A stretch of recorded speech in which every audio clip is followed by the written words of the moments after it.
Hey YouTube, it's me, Jasmine, and I decided, I guess, I'd share my testimony with you guys today since most of the other members have already done theirs.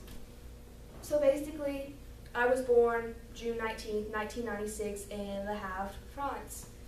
I wasn't actually raised by my parents.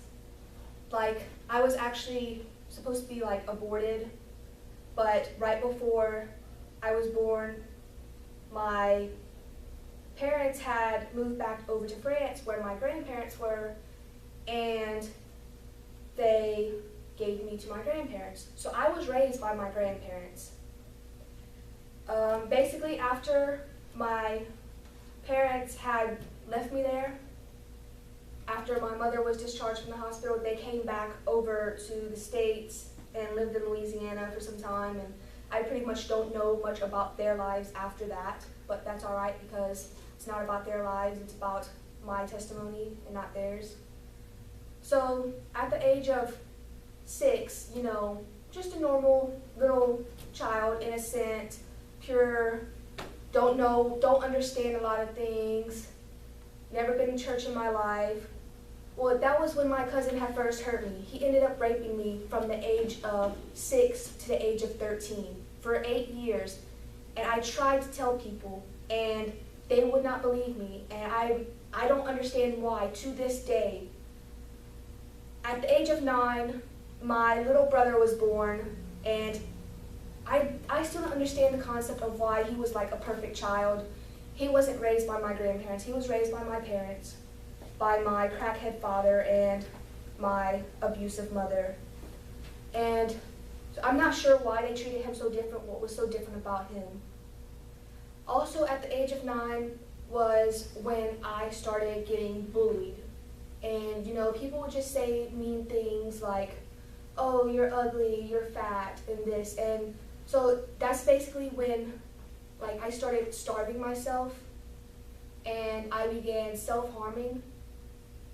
I'd scratch myself, my arms all up till I bled, or I'd punch myself in the face, or I'd pull my hair, I'd bite myself, and just different things. It didn't evolve into cutting yet.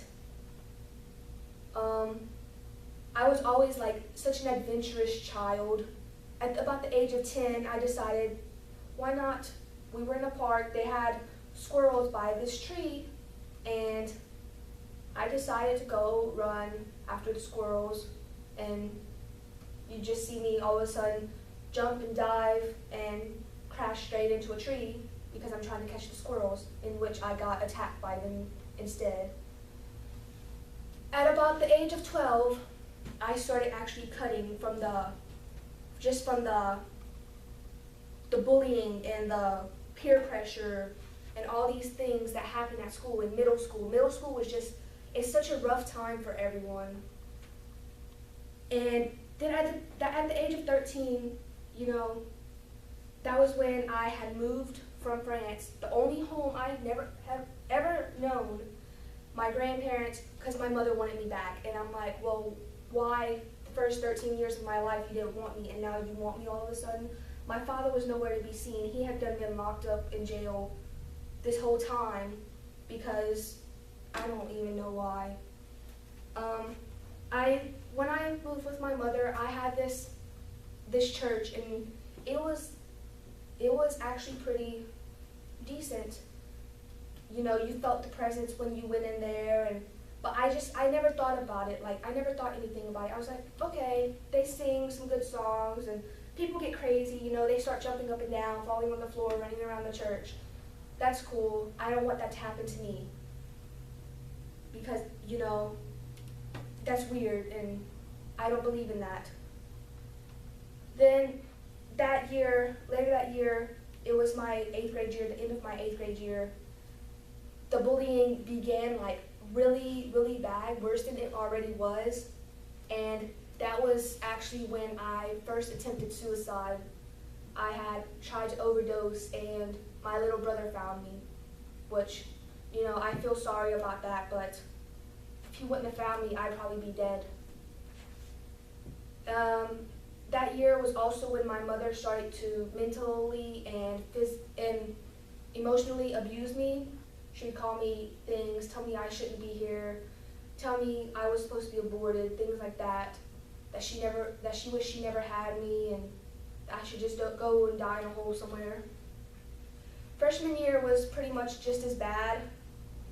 It's just the bullying got worse. That's when my cutting got worse. It was just every day.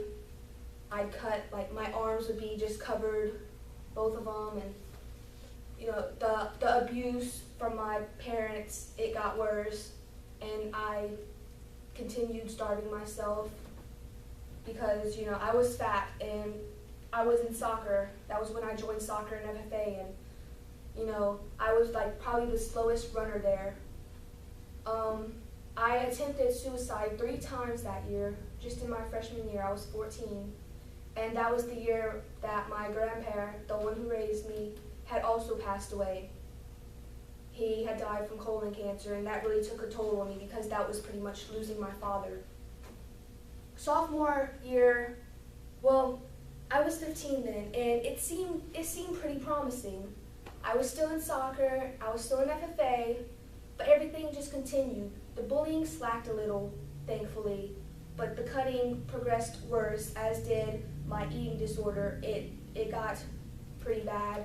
I had found another church because this was about the time. This wasn't too long after we moved to Texas. And I found another church. It was a Baptist church, and that was my first summer at camp, and I was saved. But, I didn't realize until a while later that I wasn't truly saved. I only pretended to be because my counselor forced me into it, and she begged me. And so I just saw that, she's asking me to do this, why not do it? I didn't mean it. I still didn't believe this. And then this church, the Baptist church that I went to, they were a Southern Baptist church, and every thought in my mind that I'd ever have to possibly believe that there's a God was instantly thrown away, because this church was they were so strict.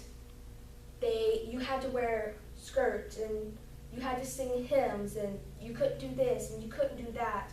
And it's just like, well, why should I have to do this? Because there's no God, And that summer after camp was the first time I was actually hospitalized for anorexia, because it got so bad. I had starved myself for about 3 weeks at a time, and I just got so sick I couldn't move out of my bed anymore. I was pretty much on my deathbed.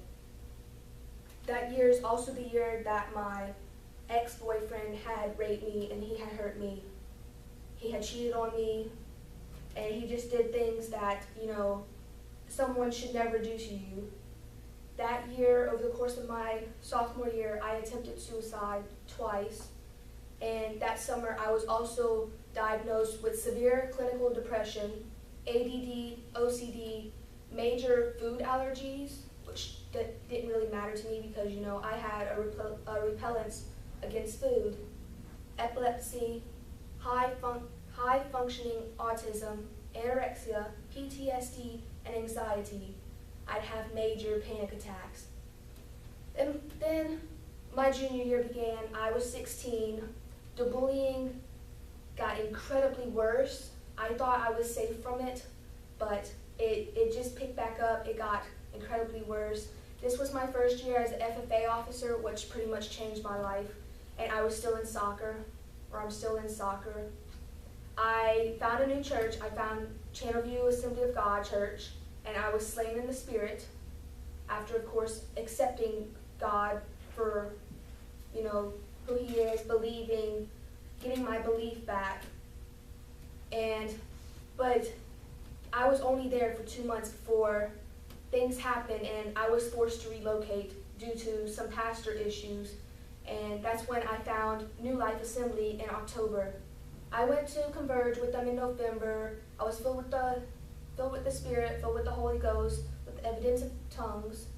And I had dedicated my life then but I didn't live like it.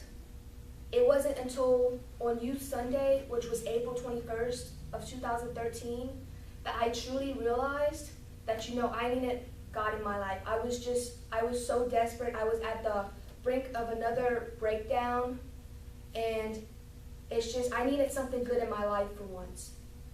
I was recently baptized on May 19th, 2013. Over the course of this year, my junior year, I've attempted suicide 3 times. But about a month ago, month and a half, 2 months, I went into recovery, and I'm eating better. I'm learning to control the craving for my cutting. I'm not cutting as much as I used to. When I get stressed out, I'll maybe cut once a month, but I've learned to control it. I've learned not to do it because it's something I shouldn't be doing. I've gotten involved with the ministry. I've just learned to reach out to God when I'm in need, and even when I'm not in need, because I should always be grateful that I have a Father who's willing to be there and love me. My grandmère, who also raised me, was recently diagnosed with the same cancer as my grandpa, and so she's having surgery soon, but I'm just holding on to that hope that she's going to be fine, because I need that hope, and I need that assurance that, my God's big and he's going to be able to heal her, that I shouldn't have to worry. And even if so, then he's ready for her, and I shouldn't mourn, because he's going to be there to comfort me. And you just have to find that happiness within something, and preferably you have to find that happiness within God, because he can do it. He can do whatever you need. And I don't know what you're going through, but if you're going through something out there, if you're going through depression, or if you're going through cutting, or if you're starving yourself, just know that you're not alone. And I'm here, the ministry's here, we're all here for you, God's here for you. Just reach out to God and just say, God, you know what? I need help, and I can't do this alone.